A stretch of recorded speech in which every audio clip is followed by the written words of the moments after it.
시청자 여러분 안녕하십니까. 뉴스핌의 오상용입니다. 오늘도 목대균 대표님 모시고 새해 전망 좀 들어보도록 하겠습니다. 요즘 시장이 연말인데 좀 많이 어수선한 것 같습니다. 새해에는 어떨지 우리 목 대표님의 의견을 한번 들어보도록 하겠습니다. 안녕하십니까, 목 대표님. 안녕하세요. 많이 바쁘시죠, 연말이라. 예, 마음도 불편하고 아니 왜 몸은 바쁘고 마음이 그렇습니다. 불편할 것 같지는 않은데요. 올해 아.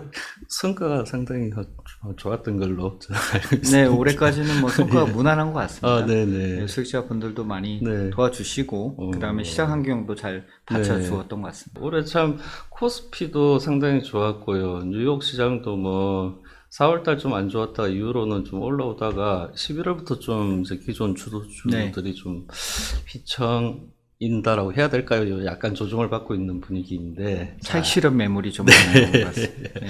그럼 우리 이제 새해에는 네. 어느 시장에, 어느 섹터에, 어느 쪽으로 좀 더 돈을 옮겨 놓는 게 네. 좋을까 한번 이야기를 들어보려고 합니다. 네. 일단 크게 이번에 그 주제를 잡으셨던 걸 보니까는 미국 혼자 잘 나가던 그 네.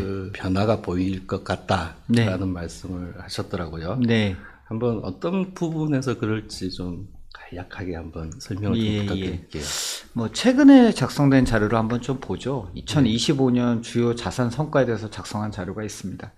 보다 보니까 올해는 생각보다 미국이 좀 부진했던 것 같아요. 네. 작년까지만 하더라도 미국에 투자하게 되면 생각보다 성과가 좋구나 이렇게 계속 느꼈었고 네. 기억하실지 모르겠지만 2024년 작년까지 네. 작년을 놓고 봤을 때 보게 되면 글로벌 꼴찌 시장은 한국이었습니다. 코스피. 예. 근데 아주 극적인 반전이 올해 나타났습니다. 네. 2025년 자산 성과만 보게 되면 글로벌 1등. 어우, 코스피입니다. 예, 훌륭합니다. 예, 투자하셨던 분들 너무 잘 되셨던 것 같고요. 심지어는 달러로 환산했을 때도 저렇게 높은 수익률을 보여주고 있어가지고, 또 생각보다 다른 시장이었다. 근데 뭐 미국을 놓고 봤을 경우에는 생각보다 미국은 부진한 거죠. 그 외에 신흥시장들이 많이 좀 상승하는 모습을 좀 보여줬습니다. 특히 뭐 금 같은 경우도 갈목할 만한 자산군에서 상승세를 보여줬다라고 볼 수 있을 것 같습니다. 중국도 괜찮았습니다. 예. 그러다 보니까 이제 느껴지는 게 기존에는 미국 투자만 하면 됐었는데 미국 외 쪽으로 다각화가 되는 모습을 갖다가 벌써 보여주고 있는 게 아닌가 싶습니다. 2026년을 놓고 봤을 경우에 키워드는 이제 미국 독주 체제에서 다각화되는 쪽으로 혹은 다각화 다변화되는 쪽으로 변화가 본격화되는 게 아닌가라는 생각을 조금 하게 되고 있고요. 매크로 환경 그리고 여러 가지 투자 테마 그 포트폴리오 쪽에서 2024년까지 하고는 다른 모습을 좀 보여줄 것 같고 2025년 그 변화가 시작되고 있고 이러한 변화가 내년까지 2026년에 좀 더 구체화될 거라고 좀 생각을 하고 있습니다. 올해 우리가 봤던 미국 독주 체제의 약간의 그 흔들림 이거는 시작에 불과할 수 있다. 예, 그런 느낌이 조금 많이 들고 있습니다. 미국은 그렇다고 뭐 매크로 측면에서는 견조할 것 같아요.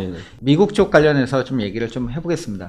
글로벌 쪽 보게 되면 성장은 한 2026년에 한 2% 정도 중반 정도 나올 것 같고 급격한 침체 없이 연착륙 기조를 갖다 보일 거로 좀 생각하고 있습니다. 우리가 가장 고민하고 있는 미국 시장 같은 경우에는 아직까지는 그 노동 관련된 관세 관련된 그 인상 효과가 생각보다는 크지는 않거든요. 그렇지만 그게 좀 2026년에 일부 반영이 된다라고 하면 성장률을 갖다가 좀 끌어내릴 수 있다. 하지만 재정 정책에서 세금 환급 등 그런 효과들이 상반기에 나오게 되거든요. 그러다 보니까 상반기는 성장률이 높은 모습을 보이게 되고 하반기로 가면서 성장률이 좀 떨어지는 모습을 좀 보여줄 것 같습니다. 요새 뭐 유튜브 좀 많이 보다 보면 월마트 장바구니 민심이 생각보다 흉흉하다라는 얘기가 많은데요. 사실 하층 쪽의 그 소비는 생각보다 좋지는 못합니다. 하지만 고층 쪽 그분들은 항상 뭐 고소득층은 뭐 큰 문제가 없었기 때문에 그쪽은 견조한 모습을 보여주고 있고 좀 우려되는 부분은 소비 양극화가 더 심화되는 거 아닌가 이런 생각을 조금 하고 있습니다. 미국 외 지역, 유럽이나 다른 지역을 봤을 경우에는 재정 지출이 확대되고 있는 모습을 좀 보여주고 있어서 그런 측면에서는 미국 외 지역에서의 회복세가 조금 더 눈에 띄게 두드러지지 않을까라는 생각을 하고 있습니다. GDP 성장률은 그렇고요. 인플레이션을 좀 보게 되면 약간 그 내년 되게 되면 고물가에 관련된 그 우려감이 다시 증가될 수 있다는 생각을 좀 합니다. 최근까지는 뭐 CPI 등 지표를 좀 봤을 경우에는 생각보다 물가가 잘 통제되고 있구나라는 생각을 했는데 지금 대부분 일어나고 있는 투자들 같은 경우에는 대부분 물가 상승 압력으로 작용할 수밖에 없다라는 좀 생각합니다. 관세 부과하고 있고요. 국가 안보와 관련해서 공급망을 재편하다 보니까 결과적으로 보게 되면 비용이 비싼 걸 갖다 자꾸 사용하고 있거든요. 그거는 이제 구조적인 물가 상승 압력으로 작용할 수 있을 것 같고 우리가 또 뭐 얘기를 하겠지만 AI 데이터 센터와 관련된 부분들은 모두 다 비용 상승 압력으로 작용할 수밖에 없습니다. 그리고 뭐 구조적으로 계속적으로 진행되고 있는 고령화, 노동력 부족 등은 뭐 물가를 갖다 높이는 수준이라고 생각하고 있습니다. 우리는 금리를 자꾸 내리라고 하고 있는데 미국도 금리 자꾸 내리라고 하고 있지 않습니까? 그렇지만 물가에 대한 그 약간 두려움은 조금 존재하는 시장일 것 같고 2026년 이런 그 리스크가 좀 현실화된다고 하면 좀 생각보다 그 물가는 높을 것 같고 금리도 그래 따라서 내릴 여력은 생각보다 약할 수밖에 없습니다. 그렇게 된다라고 하면 매크로 측면에서의 변동성은 존재할 수도 있겠다라는 생각을 하게 됩니다. 연준에 대해서 너무 큰 기대를 하기는 좀 어렵겠네요. 네, 아무래도 그래도 재정 정책이 그래도 조금 있죠. 미국 같은 경우에는 지금 상반기에 재정 정책들이 나올 것 같고 유럽 같은 경우에도 지금 재정 정책들이 지출이 특히 유럽 같은 경우 국방비 지출 등의 그 재정 지출들이 많이 나오고 있기 때문에 뭐 전반적으로 모두 다 수혜를 받을 수는 없지만 특정 섹터들 같은 경우에 뭐 방산 같은 경우에는 수혜를 받을 수 있지 않을까라는 생각합니다. 네, 이제 좀 더 우리가 이제 앞에서 보셨던 부분들 중에서 좀 이제 투자 아이디어 부분으로 좀 이제 들어가 보겠습니다. 앞서서는 이제 내년에 매크로가 어떻게 갈 것인지 이런 부분에 좀 큰 이야기를 좀 해주셨고요. 이제는 세부적인 투자 아이디어, 어떤 섹터에서 어떤 로직으로 이게 좀 뭐가 더 좋아 보인다 이런 말씀을 좀 이제 나눠보도록 하겠습니다. 먼저 우리 뭐 계속 핫할 것 같은데요. AI 뭐 이야기를 하지 않을 수 없습니다. 네, 너무 핫하죠. 내년은 뭐 어떻게 보시는지요? 네, 저의 고민거리 중에 또 하나인데 저는 오래클 주가가 좀 안 좋다 보니까 최근에 이제 데이터 센터 관련된 기업들의 주가가 조금 흔들리다 보니까 전 마음을 상당히 저도 불편하게 하고 있습니다. 전망은 아직까지는 견조한 것 같습니다. 데이터 센터는 필요한 것 같고 왜 필요하냐? 수요가 워낙 견조하기 때문입니다. 지금 저번에도 한번 말씀을 드렸는지 모르겠지만 그 알파벳, 구글 같은 경우에 지금 토큰 사용량을 보게 되면 25년을 놓고 봤을 때 2024년 대비 30배 증가했고 지금 분기마다 2배씩 증가하고 있는 상황입니다. 사람들이 AI를 정말 많이 쓰기 시작한 거죠.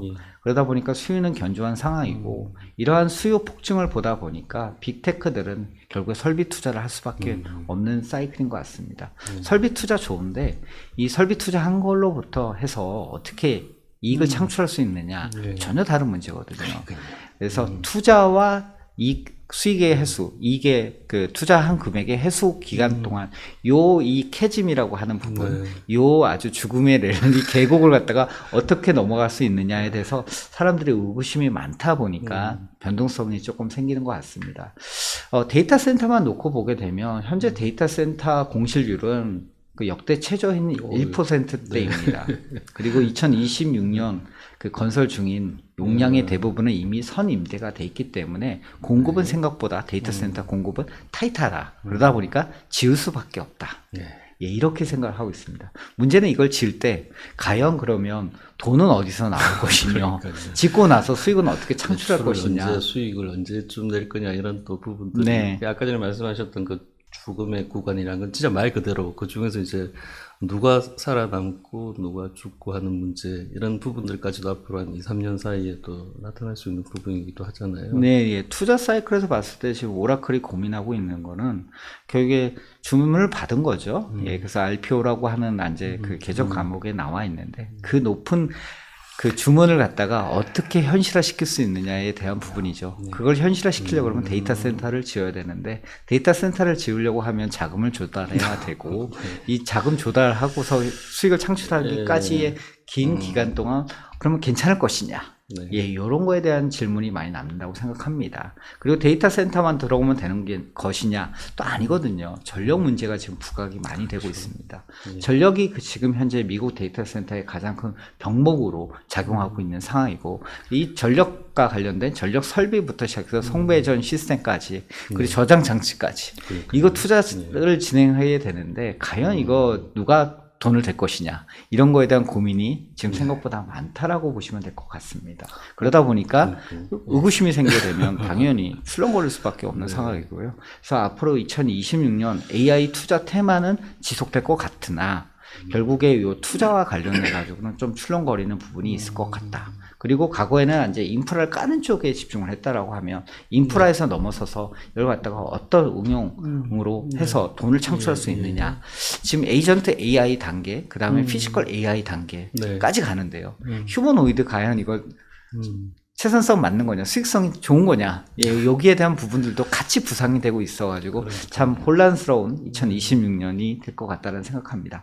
뭐 결론적으로 말씀드리게 되면 AI 쪽의 흐름은 지속이 될 것 같다. 그렇지만 이 가는 과정이 우리가 생각하는처럼 순조롭게 갈 수 있느냐, 아니면 중간에 지연이 되거나 지체가 되거나 일부 또 취소되는 것들이 있지 않겠습니까? 거기에 따라서 이제 이러한 충격들이 변동성, 증시 변동성으로 다가올 텐데 이걸 어떻게 잘 투자자 입장에서는 소화하면서 갈 수 있느냐, 이게 핵심이 되지 않을까 싶습니다. 그러니까 이게 주가가 좀 쌌을 때만 해도 이런 고민들은 그냥 향후 미래의 뭐 기대로 묻어나버리고 그냥 넘어갈 수 있는 부분이었는데, 이제는 또 가격 부담이 높아져 있다 보니까는 좀 더 이런 아까 말씀하셨던 그런 주제들에 있어서 시장이 더 민감해져 있는 것 같기도 합니다. 그게 이제 아마 내년까지도 계속 우리가 확인하고 또 확인해야 할 부분인 것 같기도 합니다. 긍정적인 미래를 주가에 이미 반영을 한 거죠. 근데 미래의 모습이 바뀐다고 하면 예상했던 요렇게 상승할 것이다라고 하는 부분이 이렇게 내려간다고 하면 예, 그것만큼의 차이가 주가 변동성으로 작용하는 거죠. 그렇죠. 그 우리가 이제 AI 부분을 이제 쭉 좀 더 앞으로 이따가 또 후반부에서 조금 더 세밀하게 한국까지도 좀 한번 살펴보도록 하고요. 그거보다 또 이제 한 가지 또 투자 아이디어로 그 세계화에서의 어떤 우리가 이 글로벌라이제이션 한동안 이렇게 뭐 지난 십수년 동안 수십 년이죠. 뭐 그렇게 이제 이끌어왔던 그 흐름들은 그 트럼프 1기 들어서 한번 휘청였다가 2기 들어서는 더 좀 더 빠르게 실질적으로 이제 힘을 갖고서는 움직인 것 같습니다. 그래서 거기에서 또 파생되어지는 여러 위기와 또 그 반면에 기회도 있을 것 같은데요. 좀 그 부분도 한번 설명 부탁드릴게요. 예, 미국이 이제 세계 공처를 포기하면서 각자 도생의 길로 접어든 지 좀 된 것 같습니다. 그러다 보니까 가장 절실한 게 이제 안보 문제인 것 같고요. 또 미국 입장에서는 유럽의 그 방위비를 갖다가 GDP의 3% 이상으로 올리라고 좀 얘기를 했었고, 심지어는 5% 얘기를 갖다가 했었던 것으로 알고 있습니다.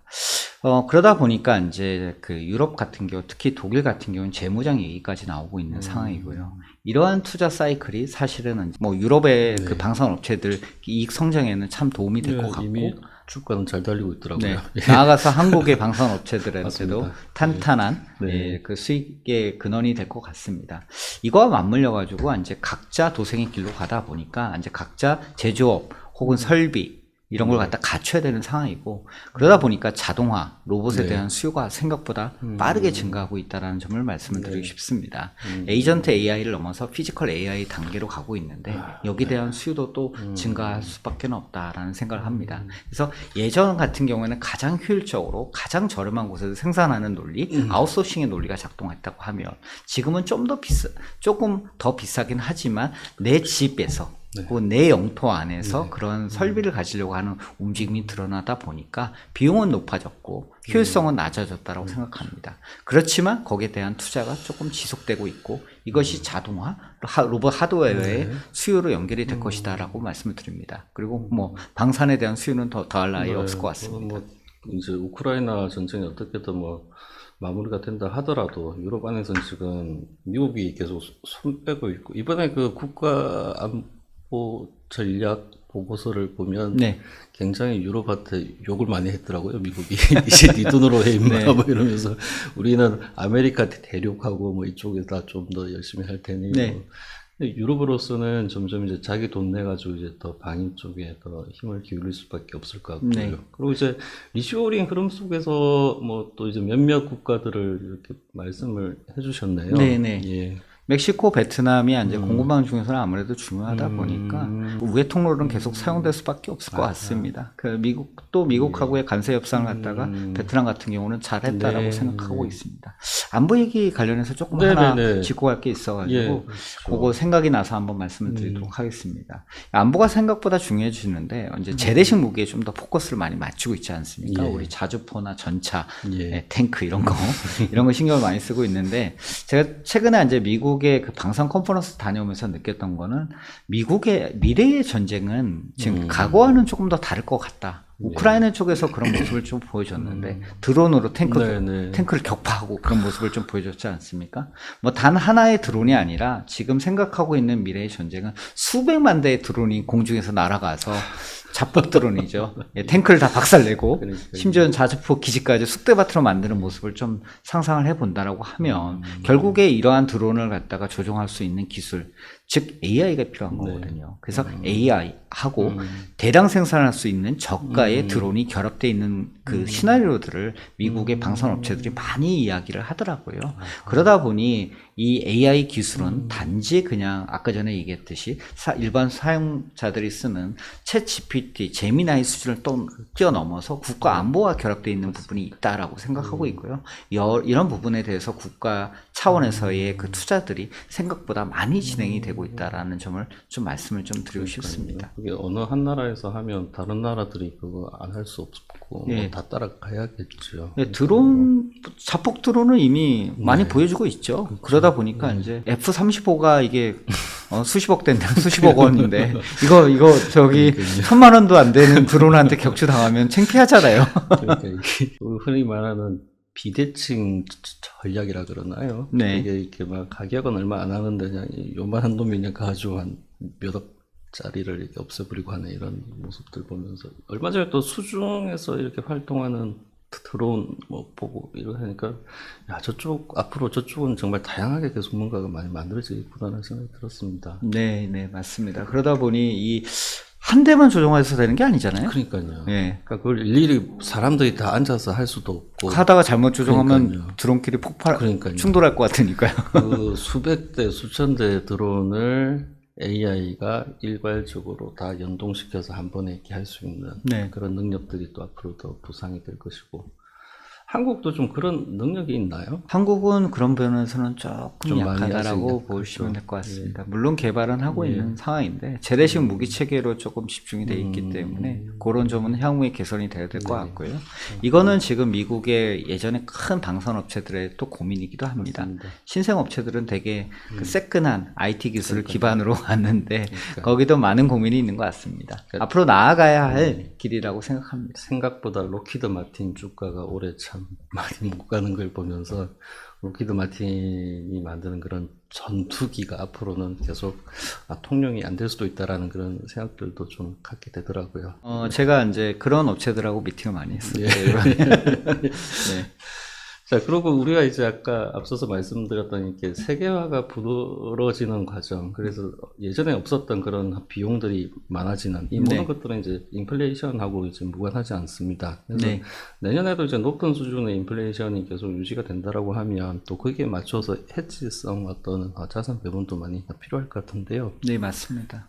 지금 인플레이션이 생각보다 높게 유지가 되고 있죠. 그리고 이제 압력은 올라갈 수 있는, 상승할 수 있는 요인들이 이제 보이기 시작했기 때문에 맞습니다. 그걸 갖다 무시할 수 없습니다. 그래서 완화적인 통화 정책이 지속될 수 있느냐, 거기에 대한 기대감은 조금 낮추시는 게 좋지 않을까. 그래서 인플레이션을 해지하기 위해서 사람들이 참 많이 노력을 하고 있는데 그 대표적인 자산이 이제 희소성을 갖추고 있고 공급이 제약적이었던 금이었던 것 같습니다. 전 세계 중앙은행들, 특히 아시아 중앙은행들이 조금 많이 샀었던 것 같고요. 심지어는 미국 부동산 같은 경우에도 지금 공급이 제한적이다 보니까 주택을 말씀드리는 겁니다. 그렇죠. 예, 네. 공급이 제한적이다 보고 수요는 계속 견조한데 공급이 제한적이다 보니까 또 가격이 예, 많이 올라가고 있는 모습을 좀 보여주고 있습니다.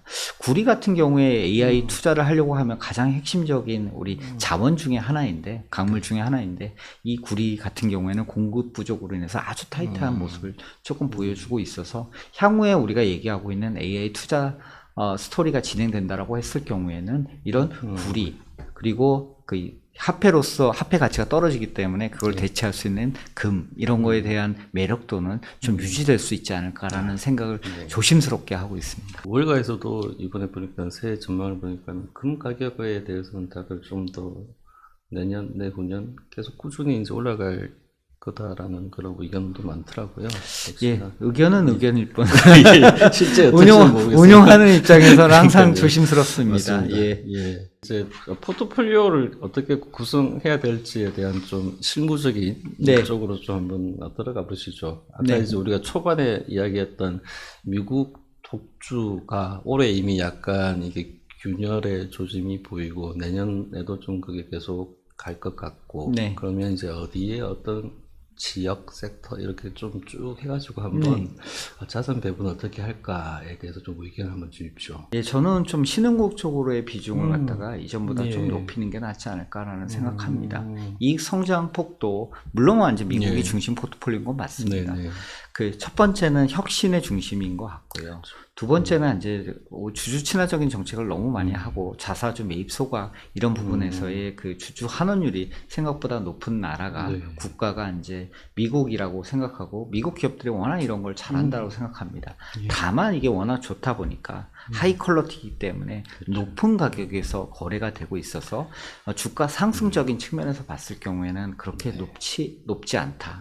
반면에 낮은 퀄러티이긴 하지만 그동안 뭐 관세나 다른 여러 가지 요인들로 인해서 많이 눌려 있었던 자산들, 신흥국가 자산들이 단기적으로는 좀 매력도가 높은 구간이지 않을까 싶습니다. 그래서 뭐 이런 지역으로 조금 배분을 갖다가 좀 높여주시는 게 어떨까라는 생각을 조금 하고 있습니다. 특히 이머징, 뭐 아시아 지역 등이 가장 그 대표적으로 수혜를 받을 수 있는 국가일 것 같고, 그 중에 한국에 대한 매력도가 이전보다는 생각보다 높아졌다라고 생각합니다. 왜냐하면 한국은 그 글로벌 캐펙스 사이클의 하이 베타 플레이어거든요. 그러다 보니 뭐 AI와 관련된 투자, 그리고 AI 플러스 전력기기, 송배전 시스템, 그리고 저장 장치에 대한 투자가 진행되면 될수록 거기에 관련한 하이 베타 우리 레버리지 상품 참 좋아하지 않습니까? 그러다 보니 글로벌 투자자 입장에서도 이제 그러한 성장 스타일의 성장에 대한 하이 베타 플레이로 이제 한국을 선호하게 될 것 같고요. 한국의 대형 기업들이 그렇게 또 비싸지는 않습니다. 예, 이익 성장이 최근에 워낙 빨랐기 때문에 그러다 보니 이제 아직까지는 매력도를 유지하고 있는 것 같습니다. 우리가 이제 달러 이야기를 하지 않을 수 없는데요. 그 지역 분산을 하려면, 근데 그 달러가 계속 강해지거나 뭐 더 많이 올라갈 것 같은 그런 상황에서는 아무래도 이머징이 후달리는데, 내년 같은 경우는 이제 올해도 달러가 좀 약했지만 내년에도 크게 강해지기는 어렵다라고 보시고서 이제 이렇게 좀 말씀하셨겠죠. 예, 맞습니다. 지금 대체적으로는 강달러를 예상을 못하고 있습니다. 재정 적자에 대한 문제도 있는 것 같고요. 금리를 갖다 인하해야 되는 사이클에 접어들었지 않습니까? 그러다 보니까 이제 강달러보다는 달러 강세가 조금 완화되지 않을까. 실제로 그런 모습이 나타났고 신흥국 대부분의 지역들이 여기에 수혜를 받았던 것 같습니다. 거기에 예외적인 국가가 하나 있었는데 그게 또 한국이었던 것 같습니다. 유독 원달러가 약세를 보이다 보니까 그 송금을 하셔야 되는 부모님들 속을 태우고 있는 상황이고, 제가 요새 가장 많이 받는 질문 중에 하나, 원달러 약세 언제까지 갈 수 있느냐, 이걸 갖다가 환전을 해야 되는데, 환전해서 송금해 줘야 되는데, 이거 과연 언제까지 갈 것 같냐고, 그렇게 질문을 가장 많이 받습니다. 언제까지 갈 것 같습니까? 그 질문에 어떻게 답하시나요? 지금 그 환율이 1,480원 정도 되지 않습니까? 근데 저는 이 정도 수준이 전체적으로 원달러 약세가 완화될 거라고 좀 기대를 조금 하고 있습니다. 그동안에 이제 원화의 구조적인 약세 요인들이라고 하면 미국이 한국 대비 네. 잠재 성장률이 높은 거 아니냐. 맞아요. 그리고 그러다 보니까 금리 격차가 지금 높다. 당연히 미국 금리가 높았고 한국 금리는 낮았지 않습니까? 근데 이런 부분들이 이제 조금 완화가 되고 있고요. 지금 바꿀 수는 없지만 뭐 달러 수급을 봤을 경우에는 한국 기업들의 미국 투자 FDI 그리고 우리 또 투자하시는 서학 개미들이 워낙 많으시다 보니까 뭐 요 얘기 하시면 또 발끈하실 것 같은데 포트폴리오 투자까지 결합이 되다 보니까 예, 해외 투자가 많이 많아졌고 이걸로 인해서 대규모의 달러 유출이 달러가 계속 나갈 것 같다라고 예상을 했었고 요게 지금 그동안의 원달러 약세의 배경이 됐던 것 같습니다. 이걸 뭐 이제는 이런 부분들은 어느 정도 일부는 반영이 된 것 같고요. 예. 단기적으로 수급 불균형은 그래도 지속될 수밖에 없다고 생각합니다. 근데 이런 문제를 인식하고 있는 상황인데 지금 잠재 성장률 그 격차도 좀 약간은 좁혀질 수 있다라고 생각하고 이제 한국의 그 제조업들이 그래도 좀 매력적으로 뭐 부상하고 있는 상황이고 그 다음에 한미 금리 격차가 최근에 조금 축소됐지 않습니까? 예, 그러다 보니까 이런 부분에서의 그 약간 불균형이 해소되고 있다라고 생각하고 단기 수급적인 측면에서 봤을 경우에는 지금 국가에서 많이 신경을 쓰고 있거든요. 그리고 기업들이 사실 또 환전 수요를 갖다가 환전 을 갖다가 늦춘 상황에서 또 환전되는 부분들이 들어오면서 이런 부분들을 완화시킬 거라고 생각합니다. 그리고 지금 원달러 같은 경우에는 일본 은행 일본 엔화랑은 좀 약간 동조화되는 과거의 모습을 좀 보여줬는데 네, 일본 네. BOJ가 금리 내일이죠. 예, 인상을 하게 되면 네. 이런 부분들은 원화의 강세 요인으로 작용할 가능성이 조금 높아 보인다라고 생각하고 있습니다. 원화를 약하게 만들었던 구조적 요인, 그 다음에 수급 요인 이런 부분들이 상당 부분 반영이 좀 되어 있는 것 같다라는 말씀입니다. 그래서 네. 내년에 가서 미국 경제가 약간 뭐 지지부진해서 뭐 금리가 좀 밑으로 좀 내려와 준다거나 해주면 그래서 연준이 좀만 더 돈을 더 많이 써주면 좀 더 원달러 환율도 내려올 수 있다. 뭐 그런 말씀이십니다. 예, 저도 가장 머리가 아픈 질문 중 하나인 것 같습니다. 저도 하는 잘 모르기 때문에 예, 조심스럽게 말씀드리고 있습니다. 예. 그래서 이제 이렇게 우리가 달러는 좀 완만하게라도 약해질 것 같다라는 그런 배경 하에서 내년에 이제 글로벌리하게 어디에다가 투자를 하고 어디에 자금을 배분할지까지 말씀을 해주셨는데요. 한국 이야기 좀 뭐 들어가 보시죠. 내년 올해 상당히 한국 엄청나게 좋았습니다. 올해 좋았으니까 내년에는 쉬어가야 되나요? 아니면 내년에도 계속 좀 좋아져야 됩니까? 어떻게 보시는지요?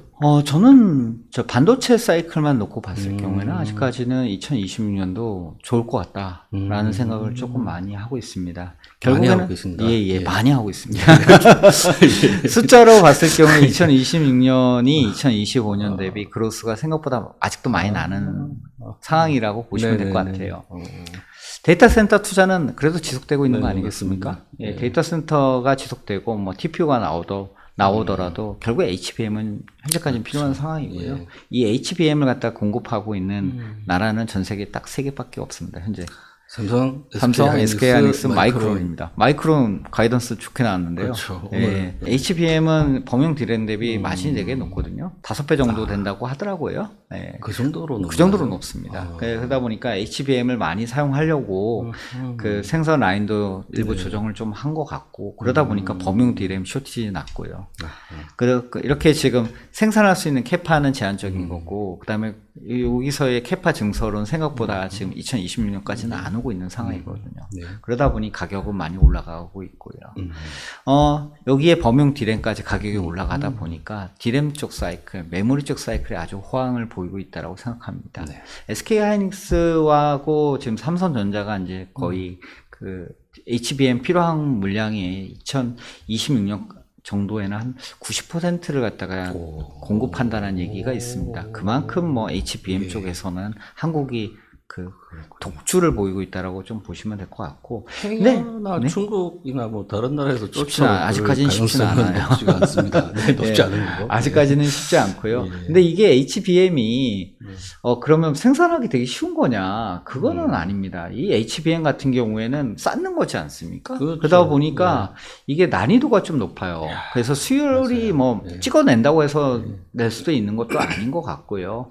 그 다음에 적층 단수가 높아질수록 이게 휨 현상이 발생하고 열도 이게 쌓아 올릴수록 열을 갖다 또 통제하게 되는데 이게 수율이 뭐 한다고 해서 바로 따라올 수 있는 건 아니라고 생각합니다. 근데 여기에서 이미 SK 하이닉스랑 삼성전자가 잘하고 있기 때문에 난이도 높은 데서 수율을 안정화시킨 두 기업들이 아마 당분간 수혜를 받을 수 있다라고 생각하고 있고요. SK 하이닉스하고 삼성전자의 영업이익률 증가가 계속된다고 하면 요거는 코스피를 선행하는 지표라고 볼 수 있을 것 같습니다. 그래서 잘 보셔야 되는 거는 SK 하이닉스랑 삼성전자의 영업이익률이 리비전 업이 되느냐 상해 조정이 되느냐 여기에 따라서 코스피의 방향성도 영향을 받을 수 있다고 생각합니다. 그 바탕에는 여전히 데이터 센터 수요는 말도 많고 하지만 그래도 꾸준히 더 많이 늘어날 수밖에 없다. 사람들이 많이 AI를 쓰고 있으니까 늘려야 될 것이고 그게 들어가는 HBM도 늘어날 수밖에 없다. 근데 한국 두 개 업체만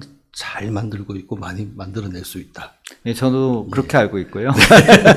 네, AI 데이터 센터와 관련해서 뭐 이렇게 지연이 되거나 혹은 그러면 또 뭐 연기가 되는 가능성은 좀 있어 보일 수도 있고요. 만약에 그렇게 된다고 하면 증시에 약간 충격으로 다가올 수는 있습니다. 그런 거는 모든 게 AI 데이터 센터 AI 수요 폭증에 기반한 그 설비 투자의 스토리로 지금 여태까지 진행이 되고 있는 상황인데 이런 부분이 살짝 변한다고 하면 주가의 변동 요인으로 작용할 가능성은 높다라고 생각합니다. 하지만 HBM 같은 경우에 이미 뭐 2025년 거 완판, 2026년 것도 거의 팔린 상황이기 때문에 그 찍어내야 되는 거죠. 옛날 이제 쓰던 메모리들도 이제 많이 못 만들어내니까 또 요즘 가격도 참 많이 올라가고요. 이래저래 해서 하기가 상당히 좋은 사이클을 타고 있는 것 같습니다. 2026년까지는 뭐 모건 스탠리였죠. 메모리에선 슈퍼 사이클을 얘기했는데 그런 얘기들이 지속이 되고 있습니다. 수요는 강하고 공급은 제한적이고 그러다 보니까 투자는 또 공격적으로 하고 있는 상황이고 그런 부분들이 이제 결합돼가지고 대한민국 그 주도주들이죠. 반도체 기업들한테는 상당히 좋은 그 흐름이 지속되고 있다. 문제는 밸류에이션인데 SK 하이닉스 같은 경우에 PBR 관점에서는 조금 비싸 보이는 것도 있습니다. 그렇지만 이익이 계산된다라고 하면 잘 끌고 갈 수 있다라고 생각하고 있고 삼성전자 같은 경우에는 파운드리 쪽에 적자를 갖다가 조금 축소는 하고 있지만 역사적 밴드에서 봤을 경우에는 아직까지도 싼 영역에 속한다라고 생각합니다. 그러다 보니까 밸류에이션 부담감이 예전보다는 조금 덜하다라고 좀 말씀을 드릴 수 있을 것 같아요. 지금 현재 저희가 알고 있는 밸류에이션 봤을 경우에는 PBR로 보게 되면 한 배 중반 정도에서 거래가 되고 있는데 예전에 제가 반도체 쪽 분석할 때는 PBR로 봤을 경우에 삼성전자 2배 정도면 좀 비싼 거 아니냐. 근데 사실 역사적 고점은 한 3배 정도 수준이거든요. 그런 점에서 놓고 봤을 경우에는 야 이게 정말 비싼 거냐. 여기에 대해서는 그렇지 않다라고 조금 데이터만 보면 말씀드릴 수 있을 것 같습니다. 그러니까요. 이게 이제 뭐 AI 인프라에서 뭐 AI 활용 단계인 서비스로도 이제 더 나아가고 이런 이야기를 하긴 하지만 서비스 부분에서의 수요가 늘어나면 날수록 그 가장 밑바탕에 있는 그런 부품 업체들 수요가 꾸준할 수밖에 없겠다 이런 말씀이셨습니다. 반도체 쪽에서 좀 더 혹시 하실 말씀이 있으실까요? 너무 많은데 스킵하도록 하겠습니다. 네, 그럼 이제 다른 우리 한국 산업 쪽에서 어느 부분이 또 내년이 좀 유망해 보이는지 좀 보시죠. 네, 전력 인프라라고 생각합니다. 역시. 지금 병목 현상은 전력에서 나타나고 있습니다. 그렇죠. 데이터 센터 열심히 지어놓으면 전력이 있어야 되거든요. 그러니까요. 근데 문제는 전력이 너무 부족한 거예요. 전 세계에 있는 데이터 센터에서 요구되는 전력량이 현재 일본 전체 전력량하고 맞먹는다고 보시면 일본이 쓰는 그러다 보니까 이걸 갖다가 어떻게 해결할 것이냐 이런 문제가 발생할 수밖에 없을 것 같고요. 그 미국 같은 경우에는 지금 상업용 그리드에다 붙이려고 대기하고 있는 게 5년이랍니다. 그래야지만 발전해서 전력을 보낼 수 있거든요, 전기를. 그러니까 다른 데서 사용할 수 있는 거죠. 그것만 대기 연수가 5년 걸리고 거기서 상당히 그리드가 노후화가 많이 됐습니다. 그래서 쓸데없는 애들이 많이 신청을 해놓은 상황이라 그 솎아내는 작업도 상당히 오래 걸릴 수 있을 것밖에 없고요. 아무튼 데이터 센터의 전력이 생각보다 부족하고 이걸 해결하기 위한 방법 뭐냐? SMR. 원전 얘기 많이 하고 있지 않습니까? 그러다 보니까 트럼프 대통령도 원전 엄청 많이 짓겠다라고 얘기를 했고, 근데 이게 원전을 짓는데 땅 파고 건설하고 이러려고 그러면 수년이 걸리거든요. 아무리 빨리 해도. 그렇죠. 그러면 지금 당장 전력이 안 들어오는데 어떻게 합니까? 가스 터빈으로, 가스로 해결해야죠.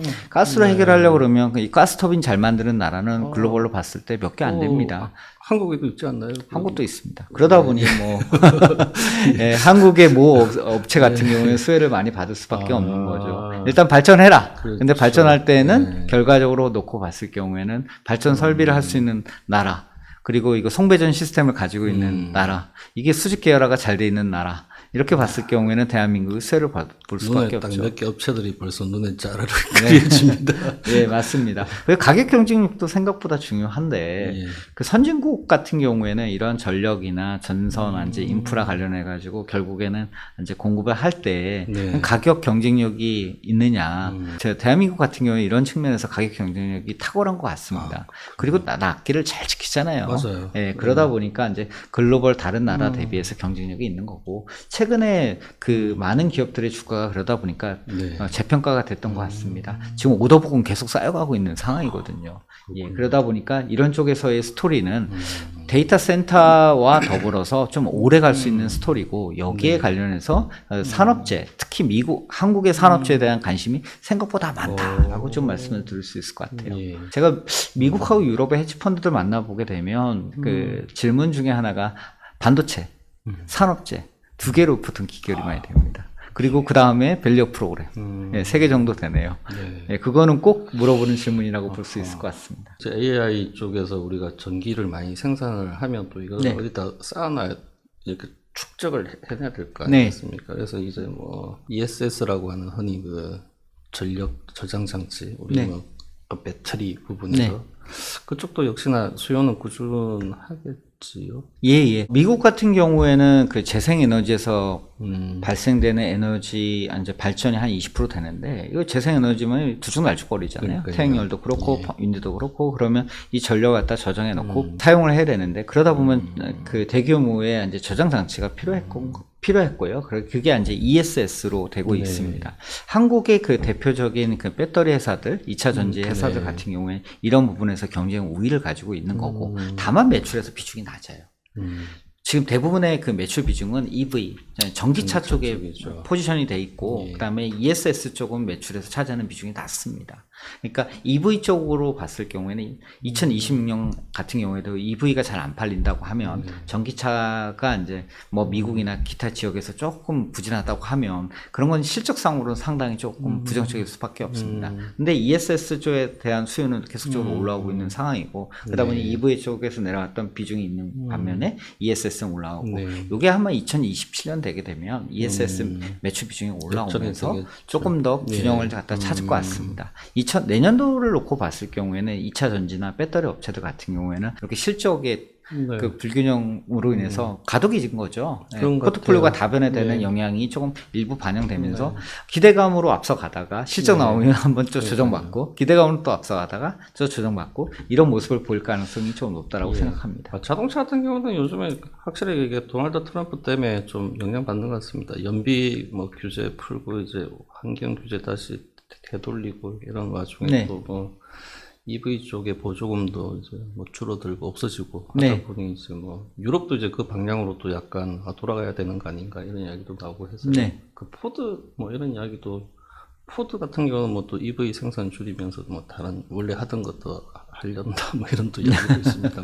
맞습니다. 하지만 길게 보시고 이렇게 좀 AI 쪽의 생태계 안에 있는 그런 어떤 맥락에서 보자면 역시 ESS 쪽에서는 꾸준히 매출이 늘어날 가능성이 높다라는 말씀이시군요. 근데 뭐 약간 밸류에이션적인 측면, 이제 기관 투자자 입장에서 봤을 때는 이 밸류에이션이 생각보다 비싼 거죠. 한국의 대형 그 배터리 제조사들 같은 경우에는 이익이 워낙 눌려 있으니까 기대감은 좀 반영이 많이 됐고, 그러다 보니까 밸류에이션 격차가 생각보다 커서 이거 사도 되나? 이런 고민을 조금 하고 있는 국면이라고 생각합니다. 시클리컬한 측면에서 투자할 경우에는 고퍼주에서 사서 저퍼주에서 파는 게 원래 맞는 투자 방법이라고 생각되게 된다고 하면 2026년에 한번 관심을 가져봐야 될 섹터, 2차전지 배터리로 이제 조금 생각을 해볼 수 있을 것 같습니다. 나가서 자동차도 관심을 조금 많이 가져볼 필요가 있을 것 같은데. 자동차요? 네네.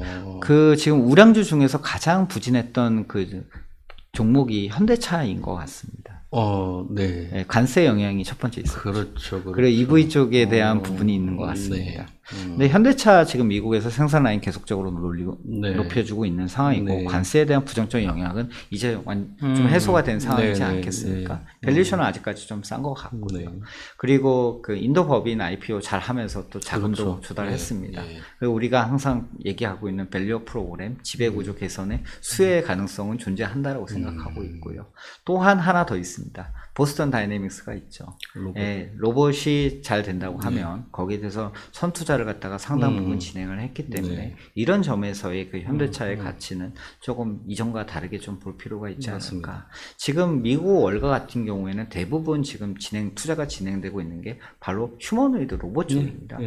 거기에 대해서 또 앞서가는 기술력을 가지고 있다라는 점에서 현대차를 갖다 다시 한번 조명해 볼 수 있지 않을까 생각을 하고 있습니다. 레거드 플레이어, 즉 부진했던 그 플레이어로 한번 관심을 가져볼 수 있지 않을까 생각하고 있습니다. 자, 우리 이제 AI 쪽 생태계 훑었고, 그다음 자동차도 보셨고요. 그다음에 또 우리 한국의 뭐 아까 전에 우리가 방위 쪽, 방산 쪽은 뭐 글로벌리하게 계속 좀 좋을 것 같은데, 물론 언제까지 우리가 뭐 대포만 만들 수는 없지만서도 그래도 좀 내년을 보시기에는 어떻습니까? 좀 여전히 좀 좋아 보이지 않습니까? 우리가 앞서 AI의 먼 미래까지도 얘기했었는데 자폭 들어온 얘기를 너무 많이 하다 보니 좀 부정적인 얘기를 좀 한 것 같습니다. 그렇지만 가격이나 품질 경쟁력으로 봤을 때 한국의 그 글로벌로 놓고 봤을 때 위치는 가성비가 상당히 뛰어난 나라다. 안보라는 이슈 때문에 만약에 독일에서 그 방위비 증가로 인해서 재무장을 하려고 했을 경우에는 당연히 독일 제품을 사용할 수밖에 없습니다.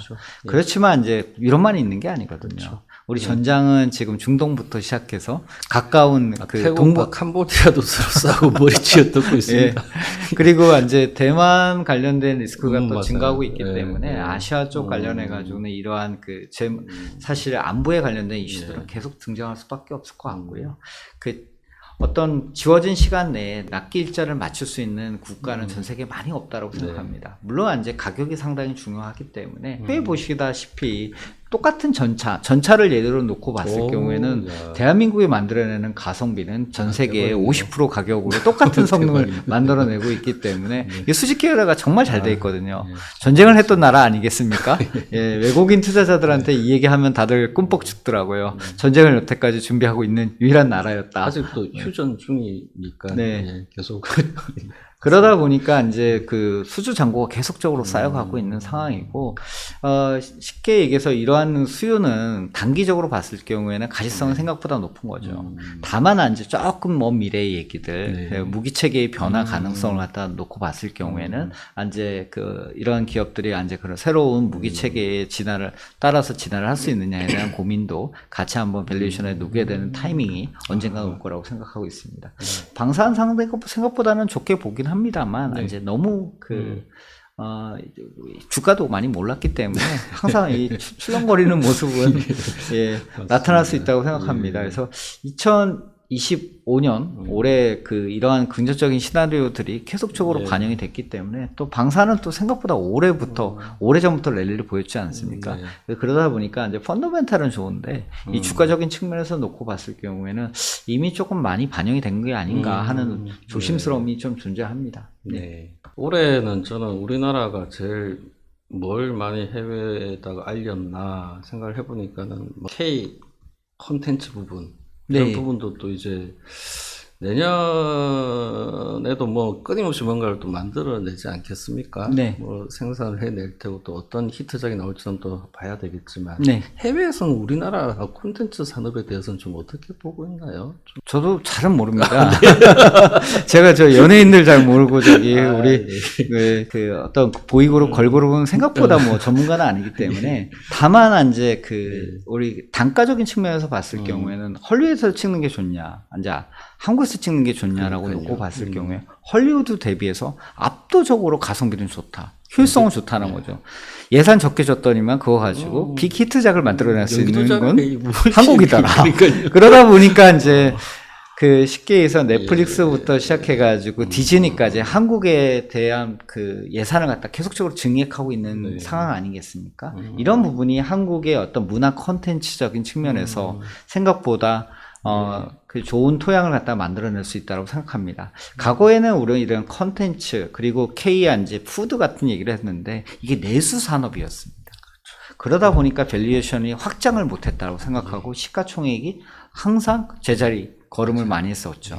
근데 요새는 완전 달라진 게 한국의 K 컨텐츠부터 K 문화 그리고 K 푸드까지 이게 수출 산업으로 다 변화를 한 겁니다. 그러다 보니까 이전에 비해서 이제 없는 시장이 생겼던 거고 이걸 밸류에이션에 녹이기 시작했다고 생각합니다. 저도 이제 강남스타일 싸이가 이제 피크였다고 착각을 했었는데 아니더라고요.